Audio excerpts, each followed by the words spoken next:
A breaking update, what is being said that the Chief Minister of Nagaland is on his way back to Kohima, and he is in a flight right now. He's rushing back to Kohima there, and we are told that an emergency meeting will be held upon the Chief Minister's arrival. And this is the Chief Minister there, Neiphiu Rio, who has now called for an emergency meeting over the civilian firing, the incident that has happened last evening. We are told that he was there in the national capital earlier, and he is now on his way back to Nagaland. He's on his way to Kohima. We are told he's on a flight right now, and he will be chairing an emergency meeting over the situation because tensions that has gripped in the area, and with the Chief Minister was the first one rather to extend his condolences to the bereaved families of the victims. And it was Chief Minister Rio who had condemned the act and had called for a high-level SIT investigation. Now, this is coming at a time where in a major case of mistaken identity, we are told that civilians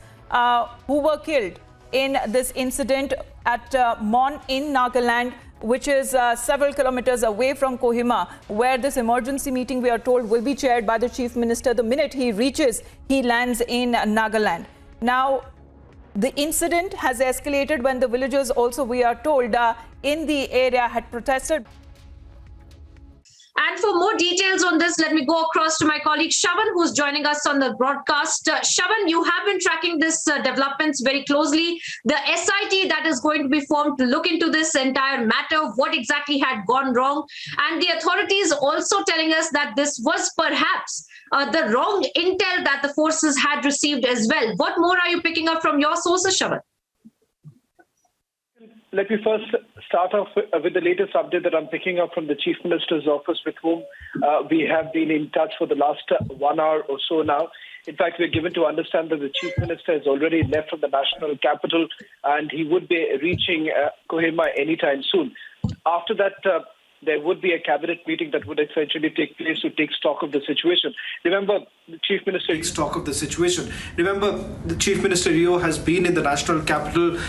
He's had a meeting with the Defence Minister, and that was regarding an airport in Nagaland. But as far as the security situation is concerned, we're not very sure whether that was essentially discussed or not. But having said that, this particular incident, which was very closely monitored by the Chief Minister while he was in the national capital just before he boarded the flight. In fact, the Chief Minister made specific instructions to the Nagaland police with regards to an SIT to be formed, and they should be looking into the account. There should be an accountability that should be fixed as far as this matter goes, because the situation right now in Mon district, particularly, Priyanka, let's just put this in a way that this is still very volatile.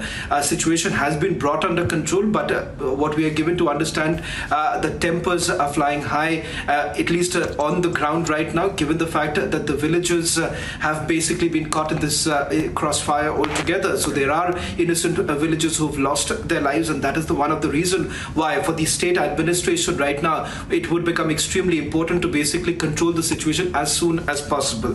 Now, answering your question with regards to what really has happened so far. Now, there is very little detail that has essentially emerged. There is only one official statement that has come in from the Assam Rifles, where they have taken cognizance of the fact that this particular situation went out of hand, given the fact that they had credible intelligence inputs. Now, what were the inputs essentially about? This was regarding the flow of certain insurgents. Now, we do not know which insurgent group is the Assam Rifles really indicating at this point in time. But what we do know from speaking to the locals of the area is that this particular district is largely the stronghold of the NSC&K as well as the Ulfa. And more importantly, this is close to the Myanmar border. Not to forget that the border area is the sanctuary for various insurgent groups. We have seen in the past also the center carrying out surgical strikes in those very areas, the insurgent camps of the NSCN, which has been targeted in the past. But just to give you an understanding for all our viewers outside Nagaland, what exactly the terrain essentially is. Now, remember that very area, the Mon district, which is a border area. Now, that in itself is critical. even the security forces.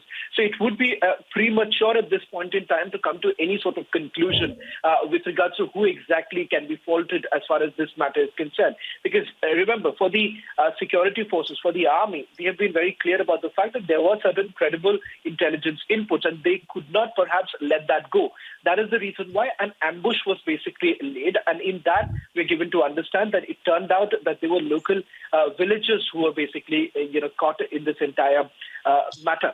But more importantly, it is not just the villagers who have sustained injuries, or for that matter, there have been casualties only from the villagers' side. But as far as the army is concerned, we are being told that several of our army soldiers, they have also sustained injuries. In fact, one of them has succumbed to the injury. So all in all, this situation certainly is very, very critical. But given that there has been a swift response from the state administration as well as from the army, taking cognizance of what went wrong and to try and fix it. But as far as the situation on the ground, let me just tell our viewers that it still remains quite volatile.